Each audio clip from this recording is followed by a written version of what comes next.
Bonjour à tous les amis des animaux. Le 4 mai dernier, ça fait 4 ans que Scarlett est décédée. Et aujourd'hui, je me sens enfin prête à vous raconter ce qu'il s'est passé avec elle, comment je l'ai perdue. Alors cette vidéo, elle parlera probablement pas à toutes les personnes qui se sont abonnées à ma chaîne YouTube et qui sont arrivées après et qui ne connaissent Scarlett et Mac Jackson, mais j'avais promis à l'époque à toutes les personnes qui m'ont soutenue pendant cette période que je leur raconterai ce qui s'est passé, comment elle est partie. Scarlett, c'est la petite chatte blanche que vous voyez sur ma photo de profil, que vous voyez dans mes toutes premières vidéos, et c'est la petite chatte blanche également tatouée sur mon bras que j'ai fait à Nantes il y a 2 ans, je crois maintenant. C'est également celle pour qui j'ai créé cette chaîne YouTube et grâce à qui aujourd'hui j'ai cette vie-là. Clairement. J'ai pris des notes pour essayer de pas me perdre et de retracer tout le fil de l'histoire parce que ça s'est quand même passé il y a 4 ans et je vais essayer du coup d'être concise et structurée dans le déroulement de ce qui a été, je pense, la pire semaine de toute ma vie. Pour remettre les choses dans leur contexte, Scarlett était un chat persan de 5 ans, sans aucun signe, en tout cas avant-coureur, de soucis de santé, de problèmes ou quoi que ce soit. Elle n'avait jamais été malade, à part des petits rhumes de temps en temps. C'était un persan qui vivait exclusivement en intérieur, donc elle ne sortait pas de l'appartement. Elle était vive, elle était joueuse.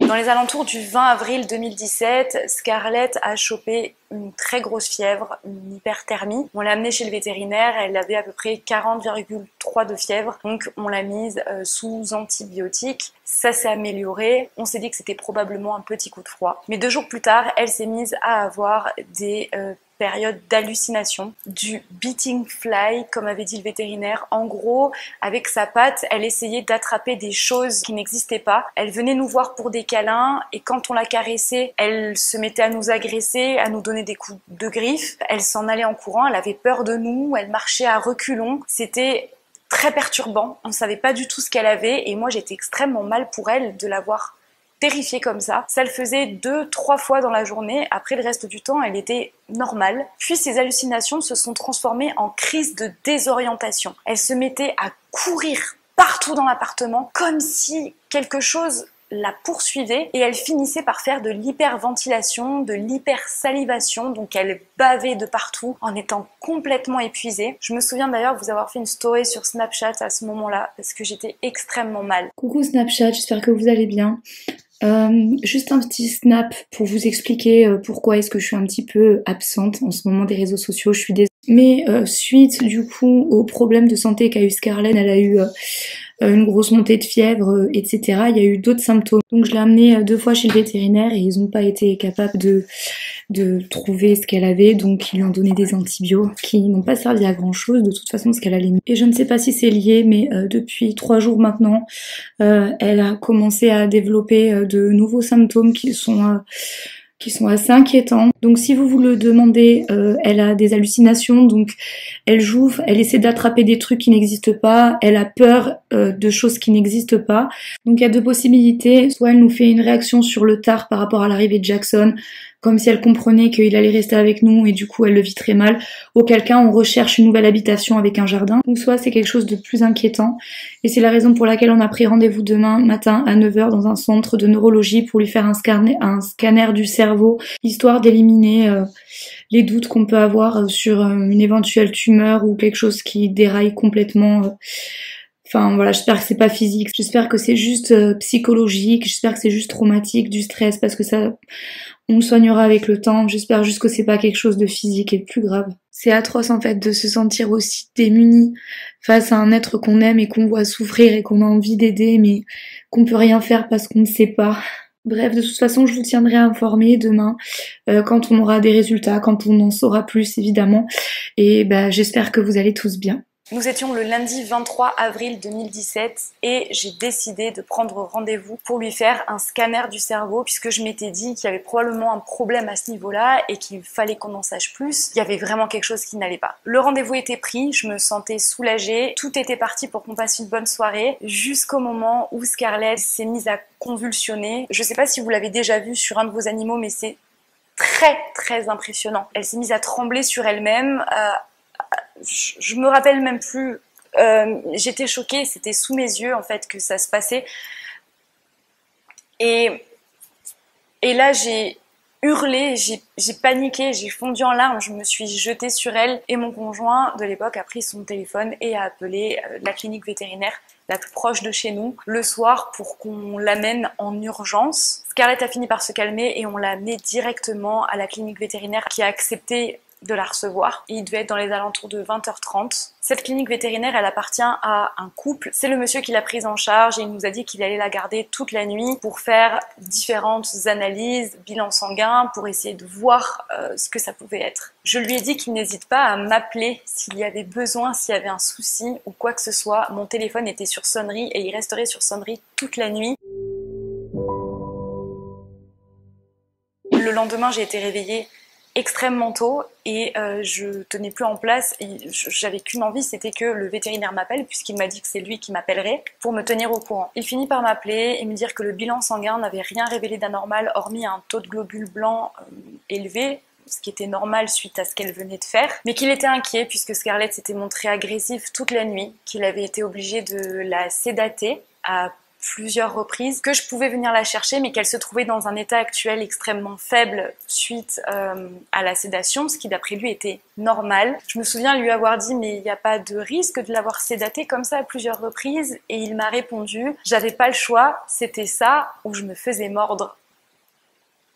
Ça n'avait pas répondu à ma question. Il m'a dit l'analyse n'a rien révélé, maintenant si elle est comme ça et qu'elle redevient agressive lorsque la sédation ne fait plus effet, il faudra probablement songer à l'euthanasier. Euthanasier, mon bébé, sans savoir ce qu'elle a. Scarlett a toujours été un petit peu farouche envers les vétérinaires. Imaginez-la maintenant dans un état fiévreux, malade. Elle a passé la nuit, donc on l'a laissée seule avec le vétérinaire. Il a manipulé. Je pense que beaucoup d'animaux auraient eu peur et malheureusement quand ils ont peur, ils réagissent avec les griffes, avec les crocs, comme ils peuvent. En mon sens, il aurait dû m'appeler, il aurait dû me dire « Venez, j'arrive pas à la gérer, peut-être que ça lui fera du bien que vous soyez là ». Même à 3h du matin, je serais venue. Il l'a pas fait. Il a choisi de la sédater. C'était pour moi la solution de facilité. Mais voilà. On allait chercher Scarlett. C'est la femme du vétérinaire qui avait pris la relève et elle nous avait dit « Faites extrêmement attention. Elle est en train de se réveiller. Elle risque d'être agressive. » On la récupère. J'ai eu une vision de choc. Je ne m'attendais pas à la retrouver dans cet état-là. On retrouvait un animal dans un état végétatif, légumifié. Sale, les yeux vitreux, la langue pendante, incapable de relever la tête, incapable de bouger quoi que ce soit. Mais on l'a ramenée à la maison puisqu'à 14h, on avait ce fameux rendez-vous dans une clinique spécialisée, la clinique Occitanie à Toulouse, où ils sont équipés de scanners, IRM, tout ce qu'il faut pour faire des analyses plus poussées. 14h, on arrive au rendez-vous. Scarlett a été extrêmement bien prise en charge par le médecin qui s'occupait d'elle, qui l'a suivie pendant toute cette période jusqu'à son décès. Mais lorsqu'il l'a vu arriver, lorsqu'il l'a vu dans cet état-là, il nous a de suite mis en garde, prévenu qu'elle était extrêmement faible et qu'il allait essayer de savoir ce qu'elle avait, qu'on allait faire toutes les analyses, mais il était, vu son état, assez pessimiste sur la suite. Je lui ai dit mais je comprends pas, enfin elle était bien la veille quand on l'a amenée chez le vétérinaire, là elle est comme ça parce que c'est les sédatifs. Et là il a regardé le compte rendu, Scarlett on lui avait injecté 2 sédatifs, de la médétomidine et du diazépam. Mais le vétérinaire lui avait également injecté un anesthésiant, chose qu'il ne m'a pas dite et chose qu'il n'avait pas dite au vétérinaire qui la prenait en charge puisqu'ils avaient échangé par téléphone. Et je me rappelle que le docteur a tiqué là-dessus en me disant mais il m'a pas dit qu'il lui avait donné ça. Et moi de suite je lui ai dit mais quoi, c'est quoi, c'est pas normal, c'est peut-être à cause de ça qu'elle est dans cet état, c'est quoi? Il dit non mais c'est un anesthésiant, c'est rien de grave en soi, elle va l'éliminer naturellement, mais c'est vrai qu'il ne l'avait pas précisé au téléphone. Toujours est-il que nous l'y avons laissé toute l'après-midi et toute la nuit pour 2 examens, scanner du cerveau et prélèvement du liquide céphalo-rachidien. Comme ça que ça se dit. Même si le docteur était assez pessimiste, moi je gardais espoir puisqu'on ne savait pas ce qu'elle avait. Et quand on ne sait pas ce qu'il y a, on ne peut pas faire des plans sur la comète, on reste optimiste. Et c'est ce que j'ai fait. Moi je me suis prise ce que le docteur m'avait dit comme un bus en fait dans la gueule. Je pouvais pas imaginer que Scarlett allait mourir alors que une semaine avant elle allait extrêmement bien. On est rentré à la maison et puis dans ces moments-là on s'occupe. Heureusement, on avait Jackson qui à l'époque avait 5 mois, qui nous demandait quand même un petit peu de temps, donc on le sortait, on jouait avec, et même si on était très préoccupés, très pris, le fait d'avoir Jackson, ça a permis de se focaliser un petit peu sur autre chose. Le soir même, le docteur nous rappelle pour dire que le scanner du cerveau n'avait rien donné, il n'avait rien détecté et qu'il était en attente des résultats pour le prélèvement du liquide. Et la petite note positive, c'est qu'il nous a dit que Scarlett allait mieux, qu'elle avait visiblement réussi à se lever, à être un petit peu plus active et que du coup le lendemain, si son état ne s'était pas détérioré, on allait pouvoir la récupérer en attendant les analyses. Le lendemain matin, on se réveille, tout content de pouvoir aller récupérer Scarlett. On va à la clinique. Le docteur n'était pas présent, il nous l'avait stipulé au téléphone. Il nous a dit que ce serait des infirmières qui nous la rendraient si évidemment son état était bon. Les infirmières vont chercher Scarlett. On était super contents de la récupérer, qu'elle rentre à la maison. Et là, on retrouve Scarlett dans sa cage, exactement dans le même état que la veille. On n'a pas compris, en fait, sur le coup. On pensait qu'il y avait du mieux.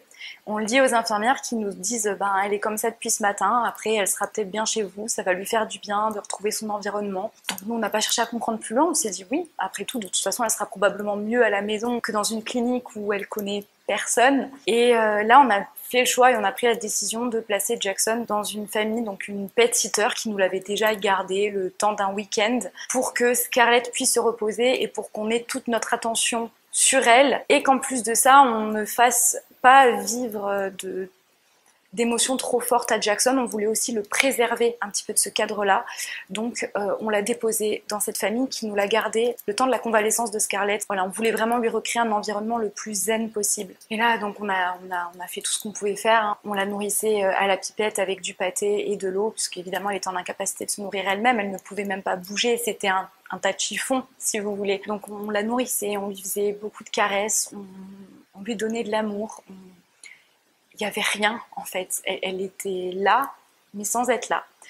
Donc on s'est couché, on l'a posée dans notre chambre, sur un petit matelas, à côté de nous, à côté du lit. Et on s'est dit, on va s'endormir et puis demain matin, ça ira forcément mieux. Ça va forcément s'améliorer. C'est pas possible en fait qu'elle puisse, qu'on ait pu nous la rendre dans cet état et qu'il y ait aussi peu d'évolution. Et le lendemain matin, on se réveille et mal dormi, évidemment. Et la première chose que je fais, c'est me pencher pour voir comment elle va, pour voir si elle a bougé. Et non, toujours pas. Exactement dans la même position qu'on l'avait mis la veille, en vie, puisqu'on l'entendait respirer, on la voyait respirer. Mais pas d'amélioration. Donc là, on a eu un petit coup dur. Je t'en supplie, mon amour, je t'en supplie, réveille-toi. Réveille-toi. J'ai commencé à entrevoir la possibilité qu'il n'y ait pas d'amélioration. Le docteur nous a rappelé pour nous donner les résultats du prélèvement du liquide et il s'avère qu'elle avait visiblement une encéphalite dysimmunitaire, une encéphalite d'origine infectieuse. L'encéphalite, visiblement, c'est une conséquence de quelque chose, mais l'origine de cette encéphalite, elle était inconnue. Donc on a cherché à savoir ce qu'elle avait. Le docteur a été extrêmement étonné qu'on nous laisse repartir avec Scarlett la veille, puisqu'il a pris de ses nouvelles et on lui a dit, ben voilà, elle est dans cet état-là, il n'y a pas de mieux. On l'a nourrie avec la pipette et il nous a dit, non mais il faut absolument la ramener, il faut qu'elle soit hospitalisée, il faut qu'elle soit en soins et qu'elle soit sous surveillance. Et il était choqué, en fait, des 2 infirmières qui nous l'avaient rendue malgré son état. Dans ces moments-là, on se dit, putain, mais c'est dingue, en fait, on peut se fier à qui? On se sentait démunis en fait. On était à un stade où on nous disait regardez à gauche, on regardait à gauche, regardez à droite, on regardait à droite. Bref, on a ramené Scarlett à la clinique, c'était jeudi. Le docteur nous a dit là maintenant il faut qu'on fasse des analyses pour savoir si elle a la PIF ou la toxoplasmose. Sachant que dans un cas comme dans l'autre, si jamais c'est le cas et si jamais elle l'a, ça ne servira à rien de faire de l'acharnement thérapeutique, il faudra songer à la faire partir. On était jeudi et les analyses en laboratoire, il faut savoir que ça prend du temps et que le week-end, ils ne travaillent pas. Donc le docteur nous a dit, si vous voulez avoir les résultats demain et pas devoir attendre lundi, il faut payer un supplément. Parce que ça, voilà, j'en parle pas dans cette vidéo, hein, mais Vous imaginez que prélèvement liquide, céphalorachidien, scanner du cerveau, examen complet, hospitalisation. Chaque fois, on nous faisait remplir des feuilles. Ça va vous coûter ça, ça va vous coûter ça. On y allait. Vas-y frérot, on s'en fout de l'argent. Fort heureusement, on avait des économies, on avait de l'argent de côté. À ce moment-là, en fait, on n'y pensait même pas. Donc on a payé un surplus pour avoir les résultats le plus tôt possible le lendemain. On est rentré à la maison le jeudi. Donc voilà, comme d'habitude, on était dans l'attente. Je vous laisse imaginer être là, être dans l'attente pendant qu'il est hospitalisé. On attend des nouvelles pour savoir s'il y a du mieux. Le vendredi, je pense que ça a été un des jours les plus atroces, puisqu'on était dans l'attente du coup l'après-midi des résultats. Si les résultats pour la PIF étaient positifs, on allait devoir aller à la clinique le soir, lui dire un dernier au revoir et l'euthanasier. En tout cas, c'est ce qu'on s'était dit, parce qu'on ne voulait pas partir dans de l'acharnement. Et si elle n'avait pas la PIF, il y avait encore de l'espoir. Le vendredi, toute l'après-midi, on a pris la voiture et on errait sans but, en fait. On allait se garer sur le parking d'un Auchan, on a fait des tours de ronds-points, enfin, on était vraiment dans un état secondaire. On était spectateurs de notre vie, en fait. J'avais extrêmement peur et je pouvais pas imaginer que le soir même, je pouvais aller faire tuer mon chat. Pour moi, c'était pas envisageable, pour mon copain non plus, à l'époque. On a fini par aller chez mon père, qui habitait à Toulouse. On s'est posé chez lui, on a attendu. Mon père, il a été extrêmement présent et voilà, vraiment, ça a été un très très bon soutien. Vers 17h30, on reçoit l'appel de ouf, l'appel de la bonne nouvelle. Les résultats à la PIF et à la toxoplasmose sont négatifs. On allait pouvoir venir chercher Scarlett le soir même. L'ascenseur émotionnel, le vrai. J'ai pleuré, alors évidemment, je pleurais déjà depuis des jours, et là, c'était vraiment des larmes de soulagement, parce que moi, je me disais que j'allais pas pouvoir y aller, j'allais pas pouvoir aller là-bas pour la faire euthanasier, c'était trop fort, c'était plus fort que moi, et puis d'un côté, je me disais, faut quand même que je sois là pour elle, j'ai pas envie qu'elle parte seule, enfin bon, bref. Toutes ces choses-là, dissipées en une fraction de seconde. On prend la voiture, on va chercher Scarlett à la clinique. On l'a récupérée. Pas d'amélioration, toujours dans le même état. Et on demandait au docteur, on était là, mais pourquoi elle est comme ça? Pourquoi ça va pas mieux? Qu'est-ce qui se passe? Parce que elle était pas comme ça, en fait, quand on l'a amenée chez le premier vétérinaire. Il va dire, vous savez, on n'en sait rien. Il balisait, il était incapable de répondre à cette question. Mais je lui ai dit, en tout cas, c'est pas la PIF, c'est pas la toxo. Du coup, mais qu'est-ce que ça peut être? Il a dit, là, on a éliminé tout ce qu'on pouvait. On a fait toutes les analyses. Et je me souviens de ce qu'il m'a dit, puisque ça m'a marqué. Il m'a dit, vous savez, même les analyses peuvent se tromper. Moi, je reste un petit peu convaincue que c'est la PIF, même si les résultats sont retournés négatifs. Et je me suis dit, putain, mais c'est quand même incroyable. C'est-à-dire que même des analyses qu'on fait faire, au final, les résultats peuvent être tronqués. Et il nous a dit, voilà, reprenez-la avec vous. Il peut y avoir un miracle, mais je reste très dubitatif. On ne sait pas ce qu'elle a, voilà, elle sera toujours mieux chez vous. Donc essayez de lui donner de l'amour, nourrissez-la et puis priez pour un miracle, mais je préfère ne pas vous donner de faux espoirs. Il y a de fortes chances qu'elle ne passe pas le week-end. Ok, allez, merci, ciao mec, t'as fait de ton mieux, salut.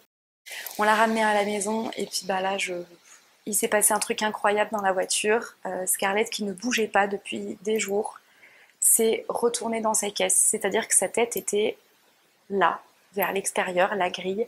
Et pendant qu'on rentrait à la maison, elle s'est retournée et elle a mis sa petite tête de mon côté. Je suis rentrée à la maison, j'ai fait ses stories. Ok, donc je vous cache pas que depuis 5 jours, c'est un véritable ascenseur émotionnel qu'on est en train de vivre avec mon chéri. Et là, on est épuisé autant physiquement que psychologiquement. Ça se voit d'ailleurs, je pense. Mais c'est un truc de dingue, ce retournement de situation. Les derniers résultats sont arrivés et contrairement à toute attente, ce n'est pas la PIF. Donc Scarlett n'a pas la PIF. Elle est à la maison avec nous. Le vétérinaire reste quand même assez pessimiste. Il est persuadé qu'elle va s'éteindre probablement d'elle-même dans le week-end. Je vous avoue que je suis moi-même dans le déni. Je refuse d'imaginer ça pour l'instant. Pour moi, elle est encore en vie, elle est encore avec moi, donc je veux encore me battre pour la sauver. Il nous a quand même donné de la cortisone comme traitement, mais j'ai besoin de vous, si vous avez des soins naturels qui reboost, qui redonnent du peps, surtout partagez-les. On était persuadés ce soir avec mon chéri qu'on devrait aller à la clinique pour la faire partir. Donc c'est tout bonnement incroyable ce qui se passe. Mais il s'est passé un truc de dingue dans la voiture. Si vous voulez, ça fait 4 jours qu'elle ne bouge pas, donc elle est même pas en mesure de se lever ou de trop lever la tête, de bouger, vraiment que dalle. Et dans la voiture, quand je l'ai prise sur moi, elle s'est retournée dans sa caisse pour mettre sa tête de mon côté. Donc, continuez à m'envoyer vos bonnes ondes. Vraiment, encore une fois, merci pour tous vos messages qui me font un bien fou. Et à mon chéri aussi, d'ailleurs, merci à vous. Gardons espoir ensemble. Et si Scarlett arrive à s'en sortir, ce sera un miracle. Mais le plus beau miracle de toute ma vie. Un espoir de ouf. On s'est dit qu'avec du temps, de l'amour, on allait pouvoir la soigner. Donc là, actuellement, elle avait un traitement à la cortisone, tout simplement. C'est ce qu'on lui avait donné. Donc le lendemain, j'ai fait un très long post sur un groupe Instagram que j'aime beaucoup pour demander des conseils, des compléments vitamines qu'on pouvait lui donner pour booster son système immunitaire. J'ai eu des bons conseils et elle a passé le week-end. Elle a passé le week-end et non seulement elle a passé le week-end, mais en plus de ça, il y a eu du mieux. Elle s'est mise à rentrer la langue, à redresser la tête, à pouvoir la bouger de nouveau, à gauche, à droite. Et un soir, pendant qu'on l'avait sur nous, elle s'est mise à miauler. Des petits miaulements faibles. Mais probablement le plus beau son que j'avais entendu depuis tellement longtemps. Le son de l'espoir. Elle avait conscience qu'on était ici, qu'on était avec elle, qu'elle était chez elle, dans sa maison. Putain, le bonheur. On a redoublé d'efforts. On a tout mis en œuvre. Moi, de mon côté, même si j'étais assez sceptique, je me suis dit j'ai envie de tout essayer. Donc, j'ai fait appel à des personnes pratiquant des soins énergétiques à distance. J'ai essayé la communication animale. La personne qui est entrée en contact avec Scarlett m'a affirmé que Scarlett allait vivre. C'est pour ça que ça a été extrêmement violent pour moi, même si j'y croyais pas à 2000%, mais je me disais, ok, si ça marche vraiment la communication animale, Scarlett va vivre. J'ai fait faire des soins à distance par une vétérinaire, par quelqu'un qui faisait que ça, des soins Reiki. Et une troisième personne venait chez moi pour essayer ça. Rien n'a fonctionné, voilà. C'est pour ça qu'aujourd'hui je suis très sceptique quant à la communication animale, les soins Reiki, etc. J'ai une idée très tranchée là-dessus, mais parce que voilà, j'ai vécu quelque chose qui m'a traumatisée avec ça, qui m'a fait beaucoup de mal. Et donc aujourd'hui, je ne crois plus à ces choses-là. Mais bon, parenthèse fermée, jour après jour, il y a quand même eu du mieux. Le soir, on dormait et il y avait mon meilleur ami à l'époque qui venait aussi à la maison, qui dormait auprès d'elle sur le canapé. Et puis un matin, on l'a entendu crier. Alors avec mon ex-copain, on s'est levé, on a couru dans le salon. Il nous a dit Scarlett s'est levée, regardez, elle marche. Et elle avait fait quelques pas vers sa litière avant de s'écrouler, épuisée. Oh la vache. Ah, c'est beaucoup d'émotions. Parce que je me rappelle encore l'état dans lequel on était à ce moment-là. Et on s'est dit, putain, ça y est, c'est le début de la guérison. Et puis elle s'est remise à ronronner. Elle a jamais remarché, mais elle bougeait la tête, elle miaulait, elle ronronnait. On sentait qu'elle avait envie de vivre. Elle mangeait avec plus de facilité, donc toujours à la pipette, puisqu'elle ne pouvait pas se nourrir toute seule. Les jours ont passé, voilà, lundi, mardi, mercredi. On revivait, il y avait de l'espoir, je refusais d'abandonner, étant donné qu'on ne savait pas ce qu'elle avait. Et puis il y a eu jeudi. Jeudi 4 mai 2017.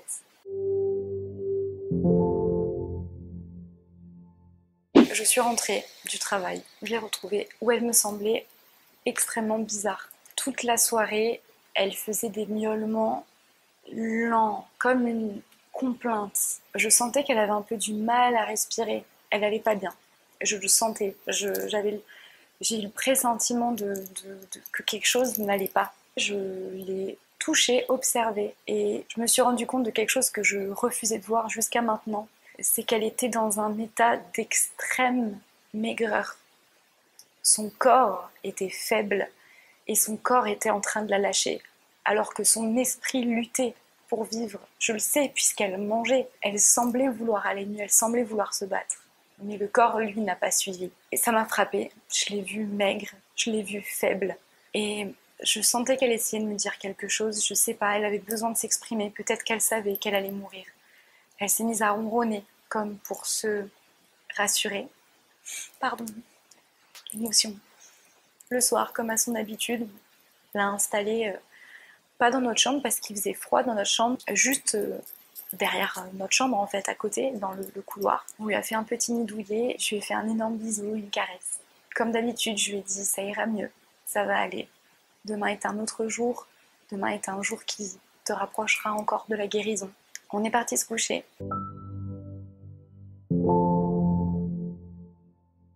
Le lendemain matin, j'ai ressenti qu'il y avait quelque chose. une partie de moi refusait d'aller dans le couloir.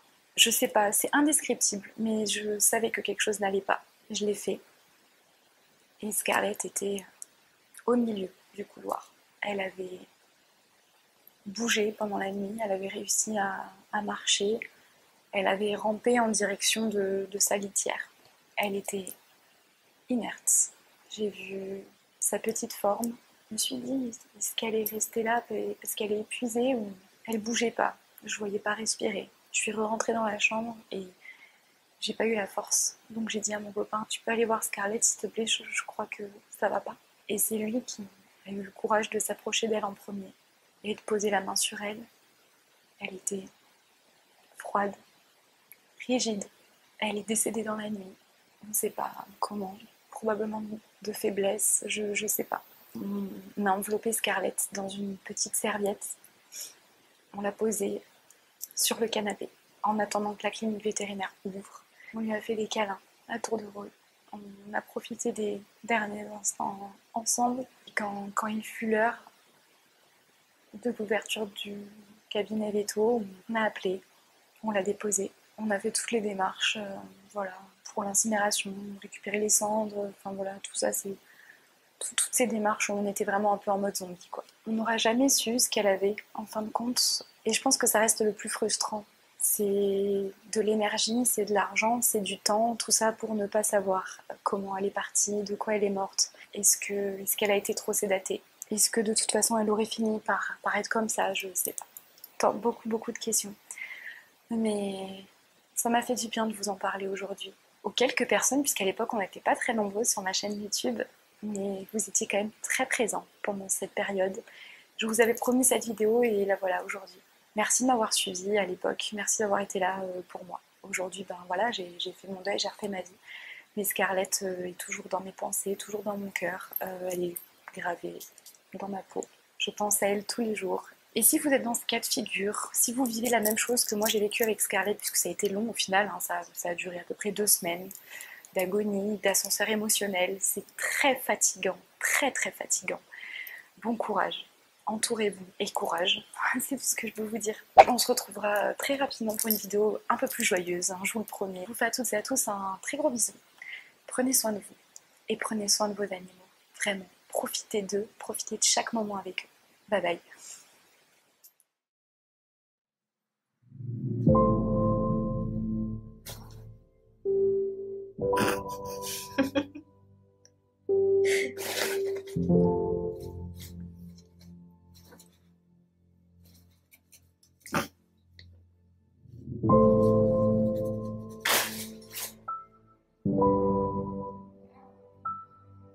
Coucou.